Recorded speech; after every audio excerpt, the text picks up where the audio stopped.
Hey everybody, Stephen Bogren here, and today I'm talking about New Year, New You?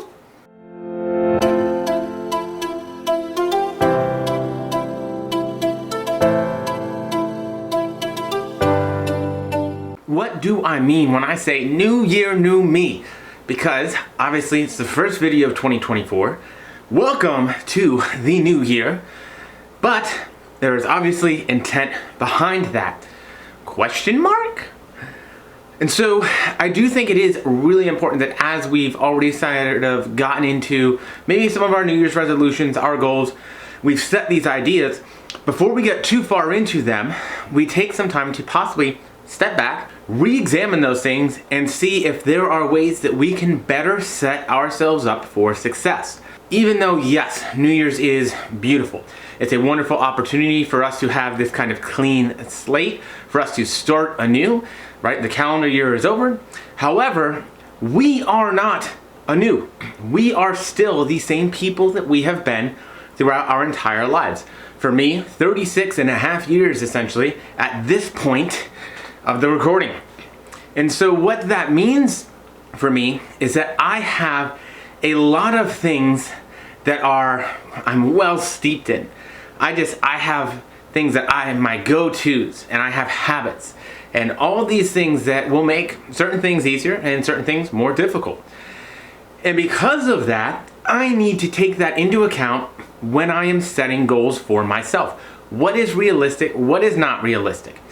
And so for me, what that means, and for my clients and athletes and the people I work with, what that means is taking their personalities, their lifestyles, who they are, into consideration when we make these goals. If my goal is to squat 500 pounds this year, well, that might not be the best goal for me right now. Given that I just had an ACL and reconstruction last year, I'm still in PT, and that's gonna be a lot of work. It's gonna be a lot of heavy lifting. I might not make that goal. That being said, I'm also not lifting anywhere close to 500 pounds right now. Not on a squat. And so I might want to pick a goal that's going to be a little bit more realistic. Maybe I could get back to 400 pounds. Awesome. If I hit that goal early, it's not a bad thing. Great. That means I can continue to progress and set new goals. And so maybe I do then set 450 and 500. And who's to say it doesn't happen this year? But I am setting myself up for something that's going to be much more realistic and reasonable. That way, if my progress isn't making as much progress, if I'm not getting there as quickly, I'm not as bummed out because I have taken the goal from being very lofty to much more attainable and reasonable. And it doesn't mean that I can't still have a lofty goal in the long term or that can't still exist out in space for myself.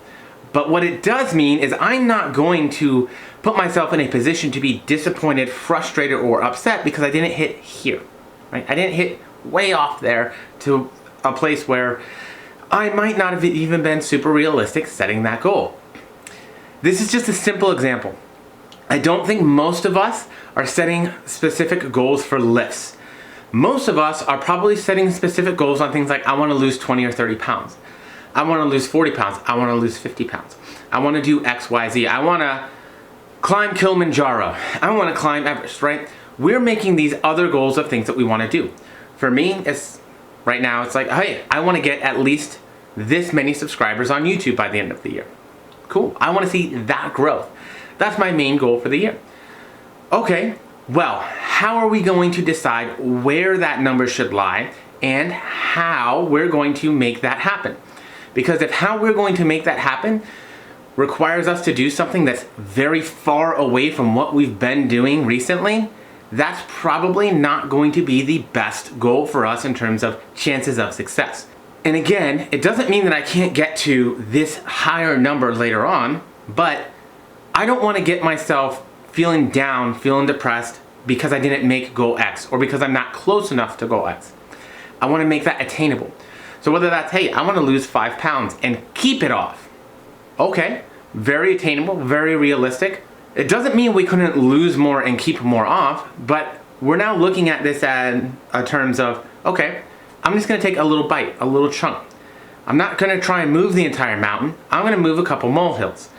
And if I can move a couple molehills, then I can go to the next couple molehills. And eventually, over time, that mountain has moved. But we've done so in very digestible, easy to manage, realistic pieces for ourselves. Hey, I want to lose 20 pounds. Okay, maybe I don't want to try and focus on specific hardcore, I'm going to lose 20 pounds this month, this year. I want to replace my regular sodas with diet sodas. You've dropped calories down probably quite significantly just by pulling out full calories for diet sodas. Something that, okay, we're still going to have the bubblies, it's still going to have soda, it's still going to be close to what you're doing, but it's not like you're going from drinking 6 sodas a day to saying, I'm going to drink no soda and only water. That's going to be much more difficult. You've been doing this soda drinking for so long. How are you going to just quit cold turkey on that? It's not that you can't, it can be done. We've seen plenty of people do it, and especially with things like smoking and a whole slew of other things. However, what would be much easier? Okay, am I going to stop it completely, or am I going to replace it with something that's going to kind of help keep me in my normal same routine and not create too much discomfort? Some discomfort, okay. Too much discomfort, oh, that's where we have to really start paying attention. Hey, I'm going to stop eating out. I'm going to limit my eating out to 2 days a week. I'm going to stop eating X. Instead of focusing, I'm going to stop eating X, Y, or Z. I'm going to include vegetables with each meal. And it could even be frozen veggies that you stick in the microwave. That is still a positive net benefit, getting us closer to our goal and becomes much more realistic. At this point, we're not having to change who we are. And this is where I get to the new year, new you. If we want to truly have lasting change for who we are, oftentimes it's so much just better to take it into small digestional bites. You want to pick something you know you're going to be able to do. Something that's, yes, it's going to take some effort, but it's not going to be overwhelming. Because you're still going to have all the other pieces of life that you have to worry about. You're still going to have all of your work. You're still going to have your relationships. You're still going to have all the crazy stuff that comes up in life and just kind of throws a wrench into the gear and can F it up sometimes. All of those things still exist. And so maybe in a perfect world, if we only had to expend effort and energy on changing and doing this one thing that we want to do, great. It's going to probably be doable. But it's not the reality of the life we lead. We are going to have many different things that are going to come up, that are going to be urgent, that are going to be important, that are going to vie for our attention, our energy, and our resources that we would be putting into some of these very large changes.